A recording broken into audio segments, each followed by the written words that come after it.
Elle a vécu avec une tumeur sur son pied pendant 32 ans. Et c'est lors de la 32e année qu'elle comprend que sa tumeur est en réalité mystique. L'affaire s'est passée à l'hôpital La Quintini de Douala, au Cameroun. La jeune femme en question s'est présentée à l'hôpital La Quintini avec une tumeur au pied qu'elle trimballe depuis déjà pratiquement 32 ans. Les médecins, après avoir ausculté, du moins le médecin en charge d'elle, après avoir regardé sa tumeur, on ne sait pas si c'est l'expérience ou une question d'habitude ou simplement un réflexe, mais il a compris que le problème de la fille en réalité était mystique. Il a donc dit à la jeune femme, ok, il n'y a pas de problème, on va vous opérer. Et par derrière, il a discuté avec la maman de la jeune fille qui l'accompagnait. Déjà, il n'a pas dit tout de suite à la maman que le problème, que la tumeur de sa fille était mystique, mais il lui a dit, maman, ce qui va se passer est que je vais retirer la tumeur de votre fille et mettre dans un bol, je vais vous le remettre. Mais une fois que vous l'aurez, gardez-le fermement et ne le donnez absolument à personne. Dès que j'ai fini l'opération, je viens, vous me remettez le bol à main propre. Ne le donnez absolument à personne. À personne. Personne. Écoutez bien l'histoire. C'est à la fin que vous allez comprendre pourquoi il était important à ce qu'elle ne le donne absolument à personne. Malheureusement, après l'opération, lorsque le médecin a terminé, il est donc revenu près de la maman réclamer le bol. Mais la maman a dit que mais il y a un infirmier qui est venu dire que vous avez demandé le bol et je l'ai remis. Le médecin a mis ses deux mains sur la tête, il a commencé à crier. Il dit votre fille est finie. Mais avant de continuer l'histoire, likez et partagez la vidéo au maximum. Et surtout, n'oubliez pas de vous abonner.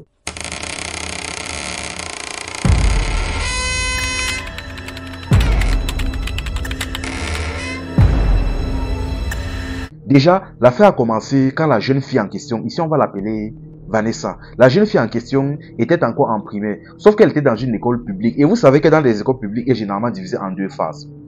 La partie jour et la partie soir, c'est-à-dire une partie commence le matin pour terminer à midi et une autre partie commence à midi pour terminer le soir. Donc la jeune fille était de la partie soir.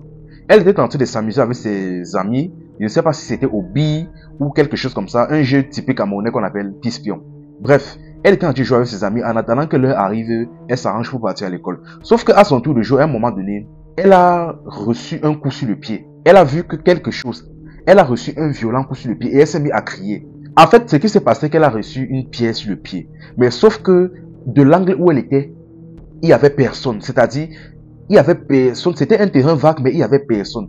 La direction à laquelle la pierre venait, elle ne voyait absolument personne. Elle s'est mise à crier comme une damnée et ses amis se sont mis à se moquer d'elle. Bref, c'était encore des enfants, ils n'étaient pas conscients de la situation. Elle a crié franchement. Sauf qu'après, quand la douleur s'est un peu calmée, elle est restée tranquille. L'heure dont arrivée, donc, elle s'est arrangée et elle est partie à l'école. Et elle est rentrée le soir. Sauf qu'en rentrant le soir, elle n'a pas expliqué la situation à sa maman. Et avec le temps, son pied ne faisait qu'enfler. La partie où elle a reçu la pierre ne faisait qu'enfler. Même, bon, étant donc une jeune fille, elle a simplifié le problème, elle est restée tranquille. Et ce n'est qu'après quelques jours qu'elle s'est rendue compte que ça devenait franchement laid. Elle a décidé finalement d'en parler à sa maman. Elle a expliqué la situation à sa mère. Comment elle a reçu une pierre sur le pied, mais elle ne sait même pas d'où ça sortait. Et depuis, son pied ne fait qu'enfler. Bon, par chance, il y avait une tante qui était près d'elle. La tante en question a vu son pied, elle a dit que non.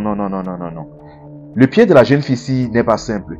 Vu la lieu à laquelle le problème la progresse, je pense que le problème est mystique. Il vaut mieux qu'on s'en va voir un marabout. La maman en question étant un peu chrétienne et ennemie de ce genre de choses, elle a été non. Elle a refusé, sauf que sa tante a insisté, lui a dit le pourquoi du comment. Finalement, la maman a cédé et ils sont partis consulter un marabout. Quand ils sont allés voir le marabout, déjà vous devez savoir que le pied de la fille en question, malgré que ça avait enflé, elle n'avait pas du tout mal, elle ne ressentait pas la douleur. Ça avait enflé, mais elle ne ressentait pas la douleur. Mais malheureusement, à partir du moment où le marabout a commencé à traiter, il a pris comme des dents du serpent et il a commencé à piquer il a commencé à piquer, à percer, un peu comme pour épurer la chose avec une dent de serpent. À partir de ce jour-là, jusqu'à nos jours, la fille ne fait que avoir mal, elle ne fait que ressentir de la douleur sur cette partie. Et malheureusement, le marabout en question n'a rien pu traiter. Il a juste aggravé la situation. Finalement donc, on ne faisait que leur tourner disant que ça va aller, ceci, cela. Mais rien. Finalement, après quelques années, ils ont finalement décidé d'aller à l'hôpital. Mais une fois à l'hôpital, le médecin donc en question, dont je vous parlais, est venu voir le pied de la jeune fille. Et comme je vous l'avais dit, il a compris instinctivement que le problème de la fille là, sa tumeur en question était mystique. Mais il n'a pas tout de suite dit à la maman.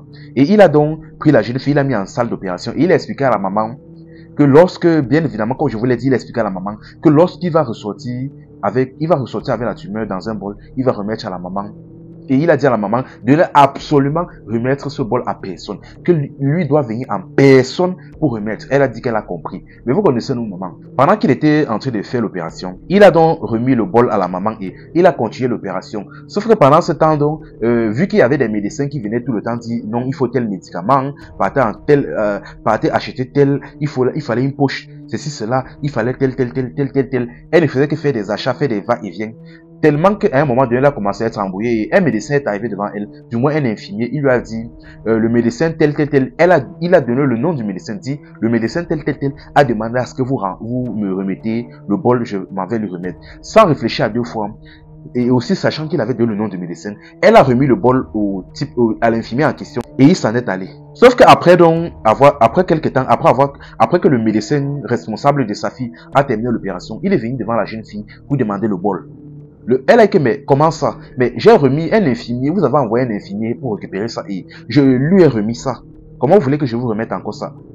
Là, le médecin a crié, il dit que, je n'ai envoyé personne. Je n'ai envoyé personne pour que vous lui donniez le bol là. Mais le médecin a commencé à toucher sa tête, il dit que, Seigneur, je vous avais dit de ne donner à personne, même si c'est qui. La jeune femme aussi, sur place, a commencé à stresser. Il a dit à la maman que bon, dites-moi donc à quoi ressemblait l'infirmier en question.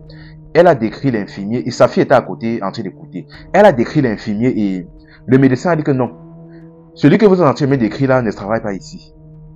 Je suis dans cet hôpital depuis des années et la description que vous êtes en train de me donner là, je ne connais pas de qui il s'agit. Il ne travaille pas ici. Et même sa fille en question qui avait fait des va-et-vient constants depuis plusieurs années à l'hôpital a compris que le type là en question ne travaillait pas ici, qu'elle ne l'avait jamais vu. Là, il a dit à la maman que le problème est que le pied de votre fille en réalité est mystique.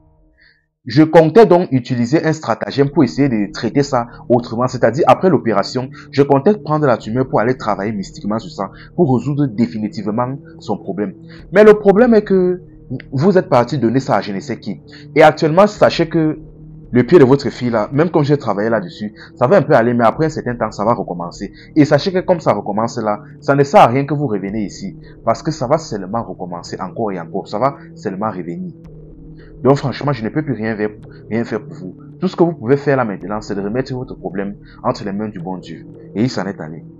Quelques temps plus tard, le pied de la fille est guéri, mais après 6 mois, c'était tellement grave qu'il a fallu faire une autre opération. Tout s'est bien passé, mais après 6 mois, une autre opération. Et jusqu'à nos jours, tous les 6 mois, elle est obligée de faire, donc c'est-à-dire une nouvelle rumeur, une nouvelle tumeur repousse, et elle est obligée d'aller tous les 6 mois pour qu'on retire. Tellement que jusqu'à aujourd'hui, elle n'a absolument plus rien sur elle. Et sa maman a rendu l'âme depuis déjà un certain temps. Et n'ayant plus aucun secours, là elle s'est présentée sur les réseaux pour déposer son problème et elle demande de l'aide. Donc franchement, elle demande toute personne qui souhaite l'aider, ou toute personne qui souhaite l'aider ou envoyer un petit quelque chose. Son contact est dans les commentaires. Mais si vous ne pouvez pas l'aider de ce côté-là, likez au moins et partagez la vidéo au maximum. Que cette histoire touche le plus de monde possible, afin que le plus de personnes possible puissent l'aider. C'est la meilleure aide aussi que vous pouvez lui apporter. Enfin bref, c'était Info et Amusement. Ici on s'informe et on s'amuse.